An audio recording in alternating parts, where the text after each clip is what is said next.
तो कैसे हैं आप सब? मैं उम्मीद करती हूँ कि आप सब खैरियत से होंगे। इंसान की ज़िंदगी में 2 दिन ऐसे आते हैं जब हर बंदे की नज़र इस पर होती है। एक जब वो दूल्हा बनता है, दूसरा वो दिन जब इसकी मीयत डोली में रखी जाती है, तब भी हर बंदा उसे ही देख रहा होता है। मेरी ज़िंदगी का पहला दिन आज था। अम्मी ने कहा, तुमने कहाँ से तैयार होना है? मैंने कहा, कहीं से नहीं, बस गसल करूँगा और कपड़े पहनकर तैयार। और क्या करना है? अम्मी कहने लगे, नहीं, तुम जायो किसी भी अच्छे सैलून से अच्छा सा तैयार होके आयो। मैंने कहा, इम्मी ईमान से बताएं, मुझे इन सब की ज़रूरत है क्या? उम्मी कहने लगी, नहीं ज़रूरत तो नहीं है, लेकिन फिर भी। मैंने कहा, बस आप फिक्र ना करें, मैं किसी भी ख़ास वजह से नहीं कह रहा, वैसे ही नहीं जाना चाहता। तैयारी के बाद मोबाइल चेक किया, लेकिन कोई मैसेज कोई कॉल नहीं थी। इतने में नानो और मेहमान आ गए। जब नानो ने गले लगा के प्यार दिया, बस फिर पता नहीं मुझे क्या हो गया। मैं ज़ारोक्तार रोने लगा, उम्मी भी और बाकी सब भी। अजीब जज्बाती माहौल बन गया। अबू की बहुत याद सताने लग गई। ज़िंदगी का इंतहाई ख़ास दिन और इस तरह का होगा। इंसान क्या सोचता है और तकदीर उसे कहाँ ले जाती है। गाड़ी में बैठते ही मैंने खुद से ही मैसेज कर दिया, me on way be ready. आगे से जवाब आया, आंसू वगैरह पूछ के, तुम्हारी रुखसती नहीं हो रही, तुम किसी को लेने आ रहे हो, और हाँ, अब मोबाइल का इस्तेमाल मत करो, हर बंदा का फोकस तुम पर होगा, बहुत गैर मुनासिब लगेगा। मैंने कहा, ठीक है। इसके बाद मोबाइल जेब में डाल दिया।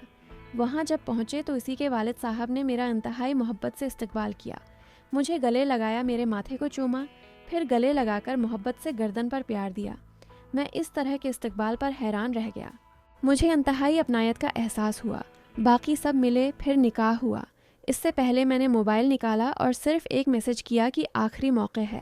सोच लो, कोई जवाब न आने पर मोबाइल जेब में डाल दिया और फिर निकाह की मेहर मेरे दिल पर सबत कर दी गई। तकदीर गालिब आई, मेरी मनगीतर अब मेरी बीवी बन गई। मैं खामोश बैठा, सब हालात पर गौर करता रहा। कहाँ से चले कहाँ पहुँचे, इंजाम क्या हुआ? हर मोहब्बत का इंजाम जदाई है। नहीं, हर मोहब्बत का इंजाम जदाई तो नहीं। मेरे बीवी को तो इसकी मोहब्बत मिल गई। दो तरफा मोहब्बत का इंजाम शायद जदाई है। नहीं, दुनिया में ऐसे लोग भी होंगे जिनकी दो तरफा मोहब्बत भी कामयाब हुई होगी। शायद मेरा तरीका गलत था, पता नहीं क्या, कुछ जहन में घूमता रहा। रुखसती से पहले मेरी बीवी का भाई आया और आके कहने लगा कि एक दरख्वास्त है। मैं अलर्ट हो गया कि अब ये मुझे अंदर आने का कहेगा। मैं तैयार था, अब तो जाना है। इसने कहा कि आप अंदर नहीं जाना चाहते तो? मैं एकदम बोल पड़ा, आप चाहते हैं मैं अंदर जाऊं तो कोई बात नहीं, जैसे आपकी मर्ज़ी आपकी चाहत। उन्होंने कहा, नहीं, हम तो आपकी मर्ज़ी और आपकी चाहत को तरजीह देंगे। सिर्फ इतनी दरख्वास्त है कि इधर औरतों की तरफ से गुजर के जाएं। बहुत सो की ख्वाहिश है कि दूल्हा देखना है। मैंने कहा, जी ठीक है। मैं उनके साथ चल दिया। सारियां झमकटा बना के खड़ी थीं। इसने ऊंची आवाज़ में कहा कि दुल्हन को भी रास्ता दें। मेरी नज़र पड़ी तो इसकी बहन इसके सर पर कुरान रखे चल रही थी। एक तरफ अफ मेरा दिल ज़ोर से धड़का। एक तरफ दाएं जानिब मेरी मोहब्बत का हाथ पकड़े हुए चल रही थी और बाएं तरफ इसकी भाभी की भांजी, जिसके मुतालिक इसका कहना था कि इसकी शादी मेरे साथ करवाने के ख्वाहिशमंद थे। मैं हैरत से सर हिला के चल पड़ा। गाड़ी में एक तरफ मेरी मोहब्बत, दूसरी तरफ मेरी मोहब्बत की उम्मीदवार और दरमियान में मोहब्बत के मैदान की फातेह मेरी बीवी। सबसे मिलने के बाद मैं भी गाड़ी में बैठ गया। सामने स्क्रीन पर लगे फैंसी शीशे से पहले बाएं जानब वाली को देखा, जो इसकी भाभी की भांजी थी। फिर बीवी पर शीशा सेट किया तो वो सर झुकाए हुए थी। पता न चल सका कि रो रही है या अपनी फतह पर मुस्कुरा रही है, लेकिन जैसे ही शीशा दाएं जानिब किया तो नज़रें मुझ पर जमी हुए आंसू बहा रही थीं।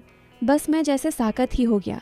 इन आँखों में इतना दर्द था कि मैं नज़रें न मिला सका और शीशा साइड पर कर दिया। सारे रास्ते में परेशान, हैरत ज़दा। घर पहुंचकर मैं दोस्तों के साथ बैठ गया। अंदर क्या रस्में की गई मुझे कुछ नहीं पता। बस मैं अपने दोस्त के पास गमसम बैठा हुआ था। काफ़ी देर बाद मैसेज आया कि अंदर आयो। मैंने कहा, नहीं, मुझ में हिम्मत नहीं तुम्हारा सामना करूं। आगे से जवाब आया, इतनी जल्दी मैदान छोड़ गए? मैं भी तो यहाँ हूँ, न चाहते हुए भी। मुझे तुम्हारी बेवी ज़बरदस्ती साथ ले आई। अंदर आयो, तुम्हें ज़बरदस्ती लाई है और दूसरी को इसे जानबूझ के लाई दिल जलाने के लिए। मुझे पार्लर में तैयारी के वक्त कह रही थी, देखना आज उसे साथ बैठाऊंगी, उन्होंने साजिश खीली है ना, अब जले। आज ये हमेशा के लिए मेरा हो जाएगा, हमेशा के लिए, और देखो तुम इसके होगे। हाँ जी हो गया, लेकिन इसका अजीब जहन है, भला इसकी क्या ज़रूरत थी, बहुत ख़तरनाक है ये। हाँ जी, बहुत बच के रहना, बस अब अंदर आयो। मैं अंदर गया तो वो कमरे से बाहर ही खड़ी मेरी मंतज़र थी। कमरे के अंदर काफ़ी रश था, मेहमान औरतें काफ़ी तादाद में अंदर मौजूद थीं। मैंने उसके चेहरे की तरफ देखा तो वो आँख और पलकों के इशारे से बोली, क्यों? मैंने कहा, तुम कमाल की अदाकारा हो, ज़रा महसूस नहीं हो रहा कि दिल में क्या चल रहा है? तुम ही से तो सीखा है, मुझसे सीखा है या मैं तुमसे सीख रहा हूँ? शायद दोनों ही एक दूसरे से सीख रहे हैं। खैर क्यों बलवाया है? कहने लगी, अब ज़रा दुल्हन के पास भी बैठ जाओ, इन सब मेहमान औरतों और लड़कियों की मौजूदगी में। हरगिज़ नहीं। क्यों नहीं जी? सब शादियों में ऐसे ही होता है, लेकिन मेरी शादी में ऐसा कुछ नहीं होगा। अच्छा नहीं बैठना तो जाओ फिर। मैंने तो इसलिए कहा कि तुम्हारी अम्मी कह रही थी कि ये पता नहीं दोस्तों के पास से उठकर किस वक्त आएगा। अम्मी किधर हैं? शायद दूसरे कमरे में कुछ मीटिंग चल रही है कल के हवाले से। तुम रात रखोगी? नहीं जी, मैं घर जाऊंगी वापस, इतना काफ़ी है। नहीं, तुम बिल्कुल नहीं जाओगी, आज तुम यहीं रहोगी। नहीं जनाब, मैं जाऊंगी, अभी कुछ देर में अबू आ जाएंगे, इनके साथ चली जाऊंगी। अच्छा, मैं अब तुम्हारी बीवी के पास जाती हूँ। ये कहकर वो बढ़ने लगी। मैंने एकदम इसका हाथ पकड़ लिया। ये पहली दफ़ा मैंने इसका हाथ पकड़ा था। आज मत जायो प्लीज़, पागल, हाथ छोड़ो, कोई देख लेगा। मैंने एकदम हाथ छोड़ा और बोला, सूरी बेसाख्ता हो गया। वो मुस्कुराई और अंदर चली गई। मैं फिर वापस दोस्तों में आके बैठ गया। रात काफ़ी देर बैठा रहा। अम्मी ने अंदर बुलवाया और कहा, अब बस करो, बहुत देर हो गई है। मैंने कहा, जी अच्छा। अम्मी बोलें, अच्छा सुनो मुना, दिखाई के लिए क्या तहफ़ा लिया है? मैंने कहा, कोई नहीं। कहने लगे, मुझे यही तवक्के थी। मेरे हाथ में एक डबिया दी जिसमें सोने की अंगूठी थी। ये उसे देना और इंसान बन जाओ। तुम्हारी बीवी अब तुम्हारी जिम्मेदारी है। इसकी हर चीज़, हर ज़रूरत का ख्याल अब तुमने रखना है। समझ आई ना बात? मैंने कहा, जी अच्छा। इधर उधर क्या देख रहे हो, अब जाओ कमरे में। जी कुछ नहीं, अच्छा जाता हूँ। मैं कमरे में पहुँचा जहाँ मेरी बीवी तकिए के साथ टेक लगाए इंतज़ार में थी। मैं सलाम करके बैठ गया। इसने अपने बटुए से एक घड़ी निकाली और मुझे हाथ आगे करने को कहा। मैंने हाथ बढ़ाया तो उसने मेरे हाथ में घड़ी पहना दी। फिर एक चांदी की अंगूठी निकाली और मेरी अंगुली में पहना दी। फिर बोली, तुम कोई तोहफ़ा नहीं दोगे? मैं एकदम ठठक सा गया। ये तुम क्या होता है? मुझे पहले कभी बुरा नहीं लगा, लेकिन आज पता नहीं क्यों ये चुप सा गया। लेकिन चुप रहा, कुछ कहा नहीं। सोने की अंगूठी निकालकर इसके हाथ में देना चाहिए, लेकिन उसने अंगलियां आगे कर दें। मैंने निकाल कर पहना दी। फिर कुछ देर खामोशी रही, जिसको उसने खुद तोड़ा कि तुम्हें पता है, कह मैं तुम्हें कब से चाहती हूँ। मैंने कहा, नहीं, जब तुम एक मंगनी के फंक्शन में आए थे, तुम्हारे बाएं हाथ की अंगुली में एक चांदी की अंगूठी थी। सबसे अलग होके बैठ गए, कोई शोशलापन नहीं दिखाया। मैं तुम्हारे पास आई थी, सलाम किया था, तुमने बग़ैर नज़र मिलाए जवाब दिया। मुझे बहुत अच्छा लगा। मैंने मस्ती का सोच के तुमसे कहा कि ये अंगूठी क्यों पहनी हुई है, क्या मंगनी हो गई है? तुमने मेरी तरफ घूर के देखा और कहा, हाँ। मैंने पूछा, किससे? तुमने एकदम कहा, तुमसे। बस ये बात मुझे लग गई। इस वक्त तो तुम सर हिलाकर वहाँ से याट के चले गए, लेकिन मैं वहीं इसी लम्हे की होकर रह गई। इसके बाद मैंने तुमसे बहुत दफ़ा बात करने की कोशिश की, लेकिन नहीं कर सकी। डर लगता था कि तुम कहीं मुझे ठुकरा ना दो। मैं तब से तुम्हारे बारे में सब मालूमात लेती रहती थी। इस दौरान मुझे पता लगा कि यहाँ तो लंबी फहरस्त है और उसमें मेरा नाम कहीं नहीं आ सकता। मैंने उसके बाद ठान ली कि मैं तुम्हें अल्लाह से मांग लूँगी। मैं सबको शिकस्त देकर तुम्हें जीत लूँगी, और आज देखो मेरी मुराद पूरी हो गई। ये कहकर वो रोने लग गई और गुफ्तगू जारी रखी। मेरी न माँ है न बाप, मेरी कल कायनात बस तुम हो। चाहे मेरे टुकड़े भी कर दो, मैं तुम्हें छोड़कर कहीं नहीं जाऊंगी। तुम्हारे और मेरे दरमियान जो भी आएगा, वो नामराद अपने अंजाम को पहुँचेगा। मैं हैरत से उसकी बातें सुन रहा था। वो बोले जा रही थी जैसे पता नहीं कब से इसने बातें संभाल के रखी थीं। एक के बाद एक किस्सा फलां यूं हुआ था, फलां वक्त ये क्या था, इतने नफली रोज़े रखे ताकि मन्नत पूरी हो। मैंने खनखारते हुए कहा, मोहतरमा मैं भी बोल सकता हूँ। मैंने ज़बान बाहर निकाली और कहा, देखो ज़बान है मेरी। वो हंसने लगी और कहा कि मैं आज इतनी खुश हूँ कि बस क्या बताऊँ। खैर तुम बोलो अब। मैंने कहा, एक तो ये तुम कहना बंद करो। आप कहो ताकि लगे कि तुम्हारे दिल में मेरी इज्जत है, मेरा एहतराम करती हो। ये मुझसे नहीं होगा, मुझसे बनावट नहीं होती। और फिर पहले तुम कहती थी तो आदत यही पड़ी हुई है। उम्र का भी इतना फ़र्क नहीं, इसलिए नहीं होगा। कोशिश करो तो हो सकता है, और ये थोड़ा कम बोला करो। ज़्यादा बोलने से इंसान की ख़ताएं बढ़ती हैं। ये भी मुझसे नहीं होगा, क्योंकि मुझसे चुप नहीं बैठा जाता, बल्कि मुझे तो खामोश लोग ख़तरनाक लगते हैं, मैसने होते हैं। कोई बात है जो तुम कर लोगी? अच्छा, मैं कोशिश करूँगी। ये तुम्हारी भाभी की भांजी वाला क्या किस्सा है? वो मेरी सहेली भी है, तुम्हें बहुत चाहती थी। मेरे सामने अक्सर तज़करा करती कि मैं किसी को बहुत प्यार करती हूँ। मैं नाम पूछती तो बताती नहीं थी। मुझे सख्त गुस्सा आता, लेकिन वो बहुत पक्की रही। एक दिन मैंने बहाने से निशानियाँ पूछनी शुरू की तो वो तुम निकले। मेरा तो दिमाग घूम गया। मैंने उसे सबक सिखाने की ठानी। आज उसे सबक मिल गया होगा। क्या तुम्हें नहीं लगता कि तुम ज़रूरत से ज़्यादा बढ़ जाती हो? हाँ, हो सकता है, लेकिन मुझे जो ठीक लगता है मैं वो कर जाती हूँ। इस तरह किसी के जज्बात का मजाक नहीं बनाना चाहिए। किसी का मजाक तो नहीं बनाती। हाँ, जो तुम्हारी तरफ बढ़ेगा तो इसका मजाक किया इसका कीमा बना दूंगी। देखो, अपने रवैये में तब्दीली लायो। इस तरह तुम ख्वाह मुख्वाह दुश्मनियाँ पालती रहोगी। और ये, वो एकदम बोली, अच्छा बताओ टाइम क्या हुआ है? क्यों टाइम क्यों? मैं बात कर रहा हूँ और तुम्हें टाइम की पड़ी हुई है। असल में कल पूरी रात नहीं सो सकी, और आज दिन तो था ही मसरूफ़। इस वक्त सख्त नींद आई है। मैंने कहा, ठीक है, आराम करो। मैं भी आराम करता हूँ। शब बखेर। मैं दाहिनी क्रोट लेकर लेट गया और सोचने लगा कि इब्तदा ही ऐसी अजीब हो रही है, आगे पता नहीं क्या बनेगा। एकदम वो फिर गया हुई। एक बात तो बताओ। जी पूछें। मेरी भाभी की भांजी मेरे गले लग के खूब रोई। मैंने इसके कंधे पर एक चांटा लगाया और चुप कराया। किस वक्त? रुखसती के वक्त। और कब? मतलब तुम नहीं रोए? रोए मेरे दुश्मन। अल्लाह। अच्छा सुनो ना, मुझे एक बात ने परेशान कर दिया है। किस बात ने? इस वक्त मेरे दिल की धड़कन तेज़ होने लग गई। मैं भानप गया कि ये अब दूसरी का कहेगी, क्योंकि इस वक्त गाड़ी में भी इसकी आंखों से आंसू रवां थे। ये दूसरी वाली क्यों इतना रोई है? मैंने उसे तसल्ली दी कि तुम्हें क्या हो गया है। मैं कोई दुनिया छोड़ के नहीं जा रही। थोड़ा ही दूर घर है, आती जाती रहूँगी। मुझे जैसे 440 वालेट का झटका लगा। मैंने पहले तो कहा कि वाह भाई, क्या सैन होगा। दलाहन अपनी सहेलियों को चुप करवा रही है। कमाल है, नराली चीज़ ही हो तुम।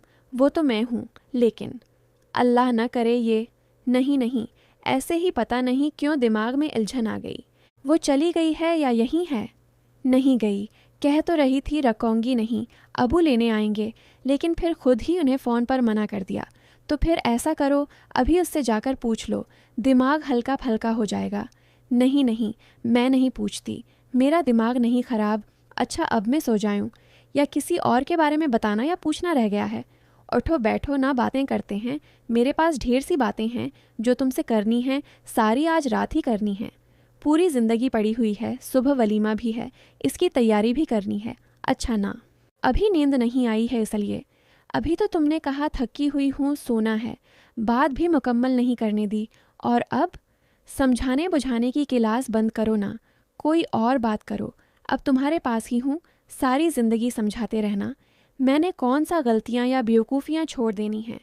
अफल्ला और पागल लड़की, मैंने सुना है कि शादी की पहली रात मियाँ बीवी का आपस में जो भी मामला होता है, गुफ्तगू में, एक दूसरे की इज्जत व एहतराम में, और जो कुछ भी, जिस तरह वो इस वक्त एक दूसरे से पेश आते हैं, इनके दिल में जो जज्बात बनते हैं, एक दूसरे के लिए जो कैफियत बनती हैं, एक दूसरे के लिए वो ताहियात वैसे ही रहते हैं। ओहो, मुझे इन लंबी चौड़ी बातों का न पता है और न समझ में आती हैं। फिर मैं तुम्हें क्या सुनाऊं? क्योंकि जो बात भी मेरे हक़ में जाएगी, इसमें कहीं से कोई गलती से भी लड़की मुलूस हो गई, उसे तुमने दुश्मन बना लेना है। देखो, एक बात जहन में बैठा लो, मैं सब बर्दाश्त कर लूँगी, हर कसम की पाबंदी, चाहे वो किसी भी तरह की हो, लेकिन मैं किसी और को तुम्हारे साथ बर्दाश्त नहीं कर सकती। अगर कभी ऐसा हुआ, अल्लाह ना करे, अल्लाह ना करे, अल्लाह ना करे, तो मैंने ख़ुद को पहले नहीं मारना, पहले उसे मारना है जो हमारे दरमियान आई, फिर तुम्हें, क्योंकि तुम्हें किसी और नई के साथ रोमांस के लिए तो नहीं छोड़ सकती ना, और फिर ख़ुद को ख़त्म कर लूँगी, क्योंकि जब तुम नहीं तो फिर जीने का फ़ायदा नहीं। समझ आई बात? किस पागल से पाला पड़ गया है? अफल्ला सब ठीक हो जाएगा की गर्दान थी, लेकिन मुझे तो कुछ और ही लग रहा है। मेरा असल इम्तिहान तो अब शुरू हुआ है, किधर गुम गए हो? अफल्ला सब ठीक हो जाएगा की गर्दान थी, लेकिन मुझे तो कुछ और ही लग रहा है। मेरा असल इम्तिहान तो अब शुरू हुआ है, किधर गुम गए हो? मेरी बात सुनी है या कहीं और पहुँचे हुए हो? अगर नहीं सुनी तो दोबारा बोल दूँ? सुन ली है। अच्छी धमकी है, ये धमकी नहीं है, सच है। अगर इस्लाम मुझे दूसरी शादी की इजाज़त देता है तो रखो, ये तुम्हारे लिए नहीं है। इसके अलावा जो भी करो, लेकिन इस मसले को अपनी ज़िंदगी की किताब से हमेशा हमेशा के लिए निकाल दो। अब आइंदा इस पर बात नहीं होगी। अब बोलो, मुझे नींद आई है, मैं सोने लगा हूँ। हाँ तो सो जाओ ना। किसने रोका ये? मैं दोबारा दाहिनी करोट पर लेट गया। मेरे दिमाग में घंटियाँ बज रही थीं, ये मैं कहाँ फंस गया। अम्मी भी ना, सब ठीक हो जाएगा कि रट लगा के धकेल दिया। इस अपने दोस्त को तो मैं सुबह ठीक कराऊंगा। हौसला रखो कि रट लगाकर थपकियाँ देकर। अपनी मोहब्बत से भी पूछूंगा कि ये क्या क्या है मेरे साथ। पता नहीं क्या कुछ दिमाग में घूमता रहा, कब नींद आ गई पता ही नहीं चला। सुबह जब आँख खुली तो मेरी बीवी मेरे इंतहाई करीब बैठी मेरे चेहरे को अनहमाक से देख रही थी। मेरी आँख खुलते ही मुस्कुराई और बोली, उठ गए जनाब, अभी 7 हुए हैं। जल्दी आँख खुल गई है, मैं समझी 11 से पहले नहीं उठोगे। नहीं अभी नहीं, तुम किस वक्त उठी हो? मैं सोई कहाँ हूँ, सारी रात तुम्हारे पास बैठी तुम्हारे चेहरे को देखती रही, नींद ही नहीं आ रही थी। तुम तो बहुत गहरी नींद सोते हो। सुना है गहरी नींद वालों के सपने खूबसूरत होते हैं, क्या ये सही है? पता नहीं, तुम तो रात कह रही थी थकी हुई हूँ, सोना है। हाँ थकान तो बहुत थी, लेकिन तुम्हें देखकर, तुमसे बात करके सारी उतर गई। वो तो तुम लेक्चर देकर बोर करने लग गए थे, इसलिए बहाना बनाया। लेक्चर, बहाना, और सिर्फ बात या बातें करके। अच्छा उठो ना। नहीं मैं अभी सोऊंगा, मैं फिर जा रही हूँ कमरे से, बाकी सबको देखूँ कि कौन क्या कर रहा है। अच्छा जायो। मैं फिर आँख बंद करके सो गया। 10 बजे के करीब अम्मी ने आके उठाया और कहा कि तुम्हारा नाश्ता आया है। मैं चौंका कि कहाँ से? तुम्हारे ससुराल से, लेकिन मुझे तो भूख नहीं है। आप लोग कर लें, नाश्ता तो मियाँ बैवी के लिए स्पेशल आया है, हम भी कर ही लेंगे। तुम फ्रेश होके आयो? जी अच्छा आता हूँ। मैं मुश्किल से उठा, नींद का सख्त गलबा था। ठंडे पानी के छींटों से नींद भगाई। बाहर निकला तो इसकी भाभी की भांजी सामने खड़ी थी। मेरे चेहरे पर गहरी नज़र जमा कर और मुस्कुराते हुए बोली, क्या हाल है दिल्हा मियाँ? ठीक हैं? खुश हैं? जी ठीक हूँ, सब खैरियत है ना? मैं हैरानी से उसे देखा कि इसका क्या मतलब है। अभी जवाब देने ही लगा था कि मेरी मोहब्बत मैदान में कूदी। हाँ बहुत खैरियत से हैं। इनकी बीवी की खुशी से अंदाज़ा लगाया जा सकता है, दोनों ही। मैंने कहा, खैर है ना, बलायों इसको। मेरी मोहब्बत बोली, ओहो अभी से बीवी का रौब। वाह जी वाह, एक रात में इतनी तब्दीली, कमाल है। इसकी भाभी की भांजी बोली, दूसरों का शिकार करने वाला रात खुद शिकार हो गया और हंसने लगी। उम्मी की आवाज़ आई, जल्दी आयो में खामोशी से चल पड़ा और जाते जाते कहा कि शिकार तो अब होगा, लिहाजा तैयार रहना। ससुराली मेहमानों के साथ मुलाकात की, हल्का फल्का नाश्ता किया, फिर दोस्त आ गया, इससे मिला और उसे कहा कि थपकियां दे देकर राज़ी करते रहे हो। यहाँ तो मामला बहुत गंभीर है। कहने लगा, कुछ नहीं होता, सब ठीक हो जाएगा। मैंने कहा, हाँ ये अच्छा जमला है। खैर वापस घर आया, कमरे में गया तो बीवी के साथ दोनों मौजूद थीं। मुझे देखते ही दोनों बाहर जाने के लिए उठीं और ऐसे मासूमाना तरीके से सर झुकाए पास से गुजरें जैसे मुझे जानती ही नहीं। मैंने सोचा, वाह क्या बात है, इतना रोब और दबदबा। बैवी मुझसे कहने लगी मैं उनके साथ पार्लर जाने लगी हूँ। मैंने कहा, तो जायो, तुम कहाँ से तैयार हुए थे और आज कहाँ जाना है? मैं कल भी कहीं नहीं गया और आज भी ज़रूरत नहीं, तुम्हें है तुम जायो। ओहो इतना नखरा, वैसे लग तो नहीं रहा था, कुछ ना कुछ तो लगाया था, इसमें नखरा कहाँ से आ गया? और मुझे क्या पड़ी झूठ बोलूं, तुम ये फजूल बातें छोड़ो और जायो इनके साथ। मैं भी तैयारी करता हूँ, जब कहीं जाके तैयार नहीं होना तो घर क्या तैयारी करनी है? गसल तो कर सकता हूँ ना, या इसकी इजाज़त भी नहीं? नहीं ज़रूर करो, कंघी वगैरह कर लूँ या ऐसे ही ठीक लगूंगा? अब ये भी नहीं कहा मैंने, कपड़े यही ठीक रहेंगे या जो दूसरे वलीमे के लिए बनवाए थे वो पहनूं? तुम्हें लगता है अभी भी नींद आई है, मैं पार्लर जाती हूँ, वैसे भी वहाँ देर लगनी है। इसके साथ ही वो कमरे से निकल गई। मैंने गसल किया, कपड़े तब्दील किए, नए जूते पहने जो मेरे पायों में चुभने लगे। मैंने लापरवाही की कि चलो आइंदा नहीं पहनूंगा, लेकिन वो कुछ ज़्यादा ही पायों को दबाने लगे। मेहमानों की आमदोरफ़त, मिलना मिलाना, शानदार वलीमे का एहतमाम था। काफ़ी गहमा गहमी रही। मैं पायों के दर्द की वजह से हल्का सा लंगड़ाने लगा। आखिर जौते बदलने पड़े। पायों ज़ख्मी हो गया। सब मेहमानों को रुखसत करने के बाद मैं घर आया। पायों सख्त दर्द कर रहा था। अपने कमरे में मेरी बीवी के साथ ससुराली मेहमान बैठे हुए थे। मैं दूसरे कमरे में जाकर लेट गया। इस दौरान मैंने मोबाइल निकाला। मैसेजेस का ढेर था। एक एक करके सब पढ़ने लगा। मेरी मोहब्बत मुझसे मुखातिब थी, तुम खैरियत से हो ना? मेरा दिल बहुत घबरा रहा है। मैं उसके साथ पार्लर हूँ, बस थोड़ी देर में आती हूँ। तुम घर ही हो? क्या बात है, तुम जवाब नहीं दे रहे? मुझे सख्त बेचैनी हो रही है। मैं आ गई हूँ, तुम कहाँ हो? एक दफ़ा सामने तो आयु, मेरा दिल तसल्ली में आ जाए। तुम मेहमानों के साथ हो? मैसेज का जवाब तो दो। क्या बात है, मैं रोने लग जाऊंगी। मैं दूसरे कमरे में जाकर लेट गया। इस दौरान मैंने मोबाइल निकाला। मैसेजेस का ढेर था। एक एक करके सब पढ़ने लगा। मेरी मोहब्बत मुझसे मुखातिब थी, तुम खैरियत से हो ना? मेरा दिल बहुत घबरा रहा है। मैं उसके साथ पार्लर हूँ, बस थोड़ी देर में आती हूँ। तुम घर ही हो? क्या बात है, तुम जवाब नहीं दे रहे? मुझे सख्त बेचैनी हो रही है। मैं आ गई हूँ, तुम कहाँ हो? एक दफ़ा सामने तो आयु, मेरा दिल तसल्ली में आ जाए। तुम मेहमानों के साथ हो? मैसेज का जवाब तो दो। क्या बात है, मैं रोने लग जाऊंगी। मैं मैसेज पढ़ता जा रहा था और मुस्कुराता जा रहा था। मेरे पायों का दर्द, इसकी घबराहट, मेरे दर्द की शिद्दत, इसकी घबराहट में इजाफा। ये इत्तिफाकिया बातें तो नहीं है ना? न पहले इत्तिफाक था और न ये इत्तिफाक है। मैं सोचने लगा कि बहुत कड़े इम्तिहान में पड़ गया हूँ। अल्लाह खैर ही करे। अम्मी ने कहा कि अपने अंदर जाओ, मेहमान इंतज़ार में हैं। मैंने कहा जी अच्छा। उठकर कमरे में लंगड़ाता हुआ गया। सब ने पूछना शुरू कर दिया। इस वक्त मेरी मोहब्बत भी मेरी बीवी के साथ बैठी थी। तब वो अपनी घबराहट की वजह समझ गई। सब मेरी बीवी को साथ ले जाने का कहने लगे। उससे पहले कि मैं बोलता, वो खुद बोल पड़ी, नहीं, मैं आज नहीं जाऊंगी, मैं इनके साथ कल आऊंगी। मैं तो पहले हैरान हो गया। इसके साथ नहीं कहा, बल्कि उनके साथ कहा।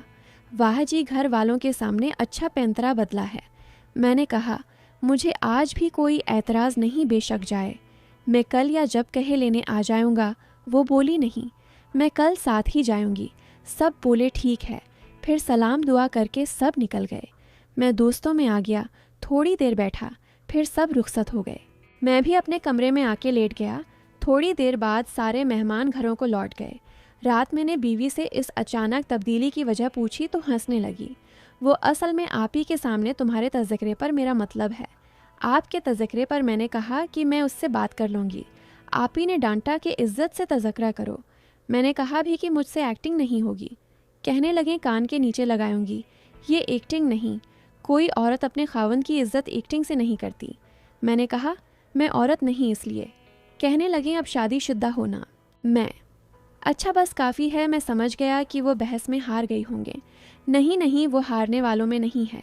आखिर मुझे मानना पड़ा कि आइंदा इज्जत से बुलाऊंगी इसलिए आप कहा, और साथ ही टेढ़ी आंख से देखकर मुस्कुराने लगी। अब खुदाया, इसका क्या बनेगा? फिर मुझसे पूछने लगी कि ये तुम्हारे पायों को क्या हो गया? फिर तुम्हारे। ओहो, आपके आहिस्ता आहिस्ता आदत बना लूँगी। अच्छा बताओ ना, जौते की वजह से ज़ख्मी हो गया, दर्द कर रहा है। एक बात कहूँ तुम्हें। मतलब आपको? जी कहो। मेरी नज़र बहुत सख्त लगती है। रात में जब तुम्हारे पास बैठी तुम्हें देख रही थी ना, तुम गहरी नींद में थे। मैं तुम्हारे कदमों में सर रखा, तुम्हारे पायों चूमे। तुम्हारे पायों बहुत साफ सुथरे थे। उमूमन ऐसे पायों लड़कियों के होते हैं। मैंने दिल ही दिल में कहा, हाय कितने साफ सुथरे पायों हैं। फिर मैंने एक और प्यार दिया। अल्लाह, अब ये क्या माजरा है? तुम्हें किसने कहा कि तुम्हारी नज़र लगती है? हाँ ना, मेरी नज़र बहुत सख्त लगती है। मैंने बेशुमार दफ़ा आजमाया है। तुम बच के रहना, मेरे सामने ज़्यादा बनसनोर के ना रहना, वरना खुद जिम्मेदार होगे। बहुत खूब। अब ये नया तमाशा, नई एहतियात अल्लाह जी के इस इम्तिहान में डाल दिया है। पता नहीं क्या बनेगा। तुम घर वालों के साथ क्यों नहीं गई हो? वहीं से तो आई हूँ। कौन सा महीना हो गया? कल आपके साथ जाऊंगी ना, इकट्ठे जाएंगे। आप मेरे साथ रहना, परसों अकट्ठे वापस आएंगे। मैंने कहा, मैं तो नहीं रहता। तुम्हें छोड़ के आ जाऊंगा। नहीं जी, तुम मेरे साथ रहोगे। नहीं तो मैं भी नहीं रहती। मैं भी वापस आ जाऊंगी, तुम्हारी मर्जी। मत रहना, आ जाना। अच्छा एक बात सुनो, तुम्हें याद ये काफ़ी पहले जब मेरी उम्मी में और हमारे साथ एक लड़की यहाँ आए थे, फिर तुम्हें? अच्छा ना, बतायो ना। नहीं, मुझे नहीं याद। कब की बात है? बहुत पहले की बात है। अभी तुम्हारी नौकरी नहीं लगी थी। शाम के वक्त तुम अंदर आए भी थे, सलाम दुआ करके चले गए थे। याद आया? हाँ हाँ। क्यों? वो लड़की याद है। क्यों? अब इस लड़की को क्या हुआ? मैं उसे बड़ी सादा समझती थी। मैं और अम्मी यहाँ आने की तैयारी कर रहे थे तो वो हमारे घर अपनी अम्मी के साथ आई। इसकी अम्मी ने कहीं जाना था, इसे हमारे घर छोड़ गई। उसने मुझसे पूछा, किधर जा रही हो? मैंने बताया कि रिश्तेदारों के। पूछती है कहाँ? मैंने बताया तो साथ तैयार हो गई। अम्मी ने कहा, बेशक जाए, कौन सा रहना है। रास्ते में मुझे कहती है, मुझे ये इलाका बहुत पसंद है। मैंने पूछा, तुम यहाँ पहले आई हो? कहती है नहीं। मैंने कहा, फिर तुम्हें कैसे पसंद आ गया? तुम्हारा नाम लेकर कहने लगी कि वो यहाँ रहता है ना। मैं तो एकदम सकते में चली गई। मेरा तो दिल चाहा कि इसका यहीं गला दबा दूं या गाड़ी से उतार दूं। मैं रास्ते में दुआ करती रही कि अल्लाह करे तुम घर न मिलो, लेकिन फिर ख्याल आया मेरा जाना बेकार जाएगा। फिर दुआ करने लगी कि अल्लाह करे तुम आयो, लेकिन ये सामने न हो, तुम उसे देखो ही ना। लेकिन वहाँ तुम कमरे में आगे सलाम किया। मुझे सख्त गुस्सा आ रहा था। शक्र है तुम बैठे नहीं। इस वक्त इस लड़की के चेहरे पर ख्वाह मुख्वाह की मुस्कुराहट मुझे सख्त चभी, लेकिन मैंने भी सोच लिया वापसी पर इसका जहन साफ कर दूंगी, आइंदा नहीं आएगी। फिर तुमने क्या किया? मैंने वापसी पर कहा, पता है ये कौन है? कहती है नहीं। मैंने कहा, मेरा बचपन का मंगेतर है। इसके साथ ही ताली बजाकर जोर का कहकहा लगाया। मुझे कहती है, तुमने पहले कभी बताया नहीं। मैंने कहा, तुमने पूछा कब है? और फिर तुम कौन सा बचपन से हमारे घर आती जाती हो? कौन थी वो? वो मेरी अम्मी की सहेली की बेटी थी, गैर लोग हैं। फिर कभी नहीं कहा कि मैंने वहाँ जाना है। तुम्हारे पास इस कस्म के कितने किस्से हैं, आज सारे ही सुना दो ताकि कोई और बात करें। नहीं, यही बहुत हैं। पहले ही तुम पर हीरो नज़र आने का भूत सवार है, बाद में बनने का ही ना सवार हो जाए। ये तुम शुरू से ही बदतमीज़ होना या शादी के बाद ज़्यादा हो गई हो? तुमसे शादी होने के बाद आसमान पर अड़ने लगी हूँ, वैसे बदतमीज़ हूँ या नहीं, इस बात का मुझे अंदाज़ा नहीं है। अलबत्ता मेरे दिल में कोई बात आए तो मुझसे रोकी नहीं जाती। मैं कह देती हूँ, अच्छा अच्छा मुना फट भी हो, तुम जो भी कहो, मुझसे मैसना नहीं बना जाता। जो हूँ जैसी हूँ सबके सामने हूँ। मैंने कहा, बंदे को सच्चा होना चाहिए। अच्छी बात है, लेकिन कौन सी बात कहना है और कौन सी नहीं, इसका तो अंदाज़ा होना चाहिए। मौका देख के बात करना चाहिए। वो बोली, मुझे फिर नींद आ जानी है, लिहाजा कुछ और बात करो। तुमने पढ़ा क्यों नहीं? दिमाग तुम्हारा तो ठीक ठाक है, मंसूबे ज़बरदस्त बना लेती हो। फिर पढ़ाई से दूर क्यों रही हो? कोई ख़ास वजह? लाडली थी इसलिए। स्कूल टीचर ने एक दफ़ा लड़की को थप्पड़ मार दिया। तीसरी क्लास की बात है। बस मैं डर गई। फिर अम्मी ने बहुत ज़ोर लगाया, बल्कि अबा को छोड़कर सब ने बहुत ज़ोर लगाया। लेकिन मैंने भी कहा कि देखती हूँ कौन मुझे स्कूल भेजता है। बहुत खूब। किसका नुकसान किया? अपना ही ना। कुरान पाक भी तुमने नहीं पढ़ा, ये भी इसीलिए? नहीं, वो वक्त की वजह से। वक्त मतलब सुबह 9 बजे का वक्त होता था और मेरी आंख नहीं खुलती थी। दिन 2 बजे का वक्त होता था, तब भी मैं आराम कर रही होती थी। इसलिए वाह जी वाह, तुम्हें तो बादशाह के घर पैदा होना चाहिए था और शादी किसी शहजादे के साथ होना चाहिए थी। तुम्हारी इत्ला के लिए अर्ज़ है, मैं बादशाह की ही बेटी हूँ, क्योंकि मेरे अबा दिल के बादशाह थे। रोज़ाना तकरीबन 10 से 15 मेहमान हमारे घर आते, खाते पीते और बाज़ औक़ात तो रहते भी। मेरे अबा ने कभी माथे पर बल नहीं डाला। और जहाँ तक बात है शहज़ादे से शादी की, तो तुम मेरे ख्वाबों के शहज़ादे थे जो अब हकीकी शहज़ादे बन चुके हो। लिहाजा दोनों बातें दरस्त हुईं। अच्छा गमान है, ये गमान नहीं है, सच बात है। अच्छा फिर तुम मदरसे गई ही नहीं? नहीं, जाती भी रही हूँ। वहाँ जो बाजी थीं जिनके घर तुम दावतनामा भी दे के आए थे, और वो बारात वाले दिन भी और वलीमे वाले दिन भी आई थीं, उन्हें मैंने अपनी सहेली बना लिया। इसलिए ज़्यादा छठियाँ करने पर वो कुछ नहीं कहती थीं। अब दाखिला ले लो, कम से कम कुरान पढ़ लो। हाँ, अब लूँगी ज़रूर, मुझे खुद भी एहसास है। कराऊंगी अब। रात काफ़ी देर इसी तरह बातें चलती रहीं। मुझे बार बार दूसरी का ख्याल भी आता कि वो पता नहीं क्या कर रही होगी। खैर, अगले दिन मैं उसे छोड़ने गया। पहले ये मेरे साथ वापसी के लिए तैयार थी, लेकिन फिर शाम अचानक इरादा बदल दिया। मुझे कहा, तुम जाओ, कल लेने आ जाना और सुनो शाम तक आना। मैंने कहा ठीक है। इसके बाद मैं घर आ गया। आते ही मैसेज किया, जिसका जवाब काफ़ी देर बाद आया। मैंने हाल अहवाल पूछा तो बोली, याद आ गई मेरी। बीवी से फुर्सत मिल गई। मैंने कहा, तुम कोई भूलने वाली चीज़ हो? वो बोली, पहले एक बात बताओ, तुमने वलीमे वाले दिन ये क्यों कहा कि शिकार तो अब होगा, बच के रहना? तुम्हें पता है उसकी भाभी की भांजी मुझसे पूछने लग गई, ये उसने क्यों कहा और किसे कहा? तो फिर तुमने क्या जवाब दिया? मैंने कहा, कह जो तुमने उसे कहा। मुझे उसकी समझ नहीं आई तो उसकी कहाँ आएगी? फिर नहीं बोली। तुम्हारा मतलब क्या था? कुछ नहीं, बस इस वक्त इसकी बातें अजीब लगें तो उसे उलझन में डाल दिया। कमाल करते हो, वो बेचारी पता नहीं क्या कुछ सोचती रहेगी। खैर, बीवी की सुनाओ। इसे घर छोड़कर आया हूँ, तभी मुझे राब्ता क्या है? वैसे एक बात तो बताओ, अब मुझसे राब्ता ख़त्म कर दोगे? तुम क्या चाहती हो? जैसे तुम कहोगी। मैं क्या चाहती हूँ? मैंने जो चाहा वो मिला नहीं, अब क्या चाहूँगी? तुम्हारी अपनी मर्ज़ी है। मोहब्बत में क्या मर्ज़ी चलती है? मोहब्बत? कौन सी मोहब्बत? जो इन 2 दिनों में तुमने उसे दी, वो, या आइंदा जो मोहब्बत उसे दोगे, या जिसकी वो हमेशा हकदार रहेगी? वो आज ये बातें, मेरा ये रास्ता तुम्हारा दिया हुआ है ना? इस वक्त इससे हमदर्दी थी और आज ये सब क्या है? इस वक्त मेरा महबूब मेरे साथ था और आज नहीं है। तुम जानते हो मैं 2 दिन से सोई नहीं हूँ। मेरे आंसू थमने का नाम नहीं लेते। कल रात भी बार बार फ़ोन उठाकर देखती रही कि शायद तुम्हें मेरी याद आ जाए, लेकिन तुम तो बीवी के साथ मसरूफ़ थे। मेरे लिए अब वक्त कहाँ होगा, बल्कि मेरी जगह ही अब कहाँ होगी? मैंने तुम्हें कहा था ना कि तुम सह नहीं पाओगी। मैं हैरान होता था कि आखिर तुम्हें समझ क्यों नहीं आ रही। तुमने खुद कहा कि कोई किसी को अपना महबूब नहीं देता और तुमने खुद दे दिया। अब मैं क्या करूं? मैं तो पहले ही मुतमईन नहीं था, लेकिन तुम सब ने मिलकर मुझे आगे कर दिया और अब इस तरह कह रही हो। मुझे नहीं पता कि क्यों मैंने ऐसा किया, लेकिन अब मुझसे ये बर्दाश्त नहीं हो रहा। मुझे मेरी मोहब्बत चाहिए। मैं 2 दिन नहीं बर्दाश्त कर सकी। मैं ज़िंदगी कैसे गुजारूंगी? मैं मर जाऊंगी। मुझे मेरी मोहब्बत दे दो प्लीज़। अगला पार्ट इंशाअल्लाह कल अपलोड कर दिया जाएगा। अगर आज की एपिसोड आपको अच्छी लगी तो वीडियो को लाइक करें, दोस्तों के साथ शेयर करें और हमारे चैनल को सब्सक्राइब करें। शुक्रिया।